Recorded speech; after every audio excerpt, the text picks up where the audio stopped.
मंडळी, श्रावणी सोमवारी शिवामूठ महादेवांना कशी अर्पण करायची, श्रावणी सोमवारची शिवपूजा कशी करायची हे आजच्या व्हिडिओमध्ये आपण बघणार आहोत.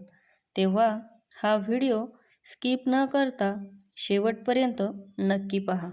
मंडळी, यंदा श्रावणामध्ये 4 सोमवार आलेले आहेत. 17 तारखेला, 24 तारखेला, 31 तारखेला आणि शेवटचा श्रावणी सोमवार आहे 7 सप्टेंबरला. तर आता या 4ही दिवशी वेगवेगळ्या शिवामूठ अर्पण केल्या जातील. आपण आजच्या या व्हिडिओमध्ये तांदळाची शिवामूठ आणि इतर 3 दिवसांच्या शिवामुठी कशा वहायच्या याबद्दल माहिती जाणून घेणार आहोत. प्रत्येक श्रावणी सोमवारची शिवपूजा आपण आज जी बघणार आहोत त्याच प्रकारे तुम्ही करू शकता. आता पहिल्या श्रावणी सोमवारी यंदा तांदूळ आहे, दुसऱ्या श्रावणी सोमवारी तीळ आहे, तिसऱ्या श्रावणी सोमवारी आणि आश्चर्याची गोष्ट म्हणजे यंदा चौथ्या गव्हाची शिवामूठ वहायची आहे. साधारणतः दरवर्षी चौथ्या सोमवारी सातू वाहिला जातो, पण यंदा मात्र गहू आहेत. ही नोंद सर्वांनी घ्यावी. आता वेळ वाया न घालवता पूजा कशी करायची हे समजून घेऊया. चला तर मग महादेवांची पूजा करण्यासाठी आपल्याला काय काय साहित्य लागणार आहेत हे बघूया. साहित्यामध्ये आपल्याला लागणार आहे सगळ्यात आधी महत्त्वाची म्हणजे महादेवाची पिंड. जी तुमच्या घरात असेल ती महादेवांची छोटीशी पिंड तुम्ही घेऊ शकता. त्यानंतर आपल्याला लागतील काही पांढरी फुलं.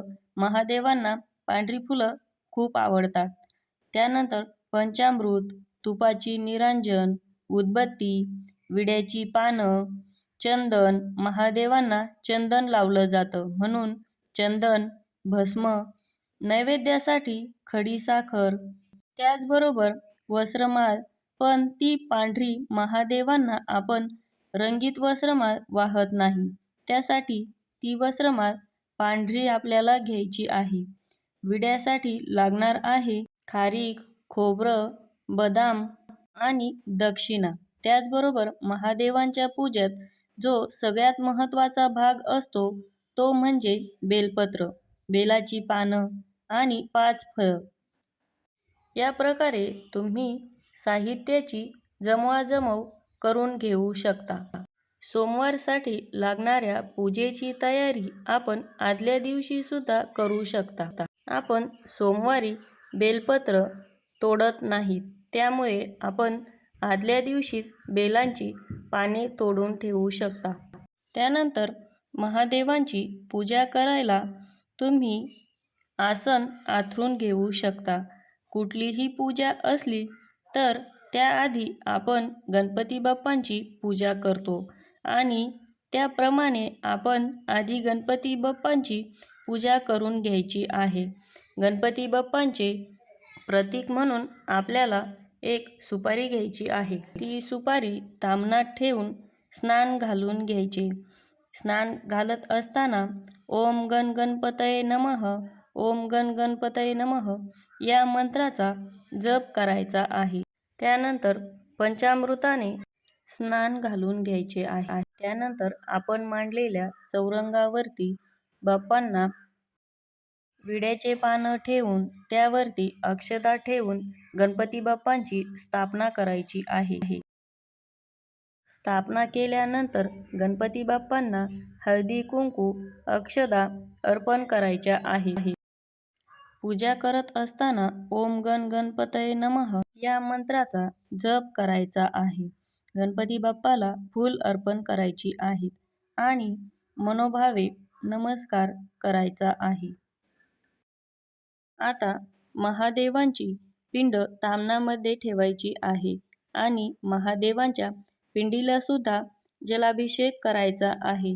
ओम नमः शिवाय या मंत्राचा जप आपल्याला करायचा आहे. शिवाय त्याचबरोबर पंचामृताने स्नान, पंचामृत स्नानम समर्पयामी पंचामृत स्नानम समर्पयामी या मंत्राचा जप करायचा आहे आणि पुन्हा शुद्ध पाण्याने स्नान घालायचे आहे. त्यानंतर महादेवांच्या पिंडीची स्थापना करायची आहे. त्याआधी मी अक्षदा टाकून घेतल्या आहे आणि त्यावर महादेवांची पिंड ठेवायची आहे. त्यानंतर मी महादेवांना सर्वात आधी चंदन अर्पण करत आहे. आपल्याकडे भस्म असेल तर आपण भस्माचाही वापर करू शकता. त्यानंतर माझ्याकडे गुलाबाची फुले आहेत. तुमच्याकडे पांढरी फुलं असतील तर तुम्ही तीही अर्पण करू शकता. तुम्ही पाहू शकता पूजेच्या आधी आपण तेलाची दिवे म्हणजे समया पेटवून घेतलेल्या आहेत. त्यानंतर मी महादेवांच्या पिंडीला बेलपत्र अर्पण करत आहे. बेलपत्र अर्पण करताना प्रत्येक बेलपत्र वाहताना आपण ओम नमः शिवाय या पंचाक्षरी मंत्राचा जप करायचा आहे. आपण जे तेलाचे दिवे लावलेले आहेत त्या दिव्याची एकदा पूजा करून घ्यायची आहे. त्याला हळदी, कुंकू, अक्षदा वाहून, फूल वाहून त्याची पूजा करायची आहे. आता महादेवांची पूजा सुरू करत असाल तर लक्षात घ्या की महादेवांना हळदी कुंकू वाहत नाही, हळद लावत नाही. म्हणून महादेवांसाठी चंदन तुम्हाला देवपूजेत आवश्यक आहे. त्यानंतर महादेवांना अक्षदा अर्पण करायच्या आहेत.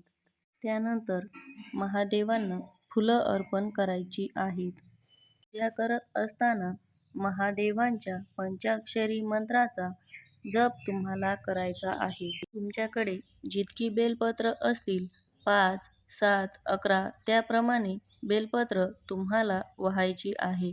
बेलपत्र वाहताना देठाचं टोक जे आहे ते महादेवांच्या बाजूने करायचं आहे आणि पानांचं आपल्या बाजूने करायचं आहे.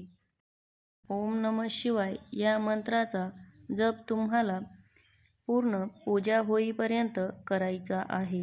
याप्रमाणे आपण महादेवांना गंध, पुष्प अर्पण केलेले आहे. आता महादेवांना धूप आणि दीप दाखवणार आहोत. त्यासाठी जर तुमच्याकडे तुपाची निरांजनी असेल तर ती घ्या किंवा तेलाची असेल तरी चालेल. त्यानंतर आपण अगरबत्तीही पेटवून घ्यायची आहे. त्यानंतर धूप दाखवायचा आहे. ओम नमः शिवाय या मंत्राचा जप करायचा आहे आणि संपूर्ण पूजा झाल्यानंतर आपल्याला महादेवांची आरती करून घ्यायची आहे. आपण जी खारीक, खोबरं, दक्षिणा, सुपारी आणि बदाम घेतलेले आहे ती सर्व देवासमोर ठेवायची आहे. हा नैवेद्य आपण मांडलेल्या देवपूजेत ठेवायचा आहे. त्यानंतर तुम्ही तुमच्याकडे असलेले फळं अर्पण करा आणि तुमच्याकडे असलेली वस्त्रमाळ महादेवांना वाहायची आहे. वस्त्रमाळ वाहताना ओम नमः शिवाय या मंत्राचा जप करायचा आहे. त्यानंतर महादेवांच्या सोमवारच्या पूजेचे मुख्य वैशिष्ट्य जे आहे शिवामूठ, ती शिवामूठ तुम्हाला वाहायची आहे. पहिल्या श्रावणी सोमवारी तांदूळ हे शिवामूठ आहे. प्रत्येक श्रावणी सोमवारी शिवामूठ वेगवेगळी वाहिली जाते. शिवामूठ वाहण्यासाठी अखंड तांदळाचा वापर करायचा आहे. अखंड तांदूळ म्हणजे ते तांदूळ तुटलेले नसावे. एक मूठ तांदूळ घेऊन ते महादेवांच्या पिंडीवर अर्पण करायचे आहेत. शिवामूठ अर्पण करताना ओम नमः शिवाय, ओम नमः शिवाय या मंत्राचा जप करायचा आहे. तर मंडळी, आजचा हा व्हिडिओ तुम्हाला कसा वाटला हे कमेंट करून नक्की कळवा. व्हिडिओ आवडल्यास लाईक आणि शेअर करा. धन्यवाद.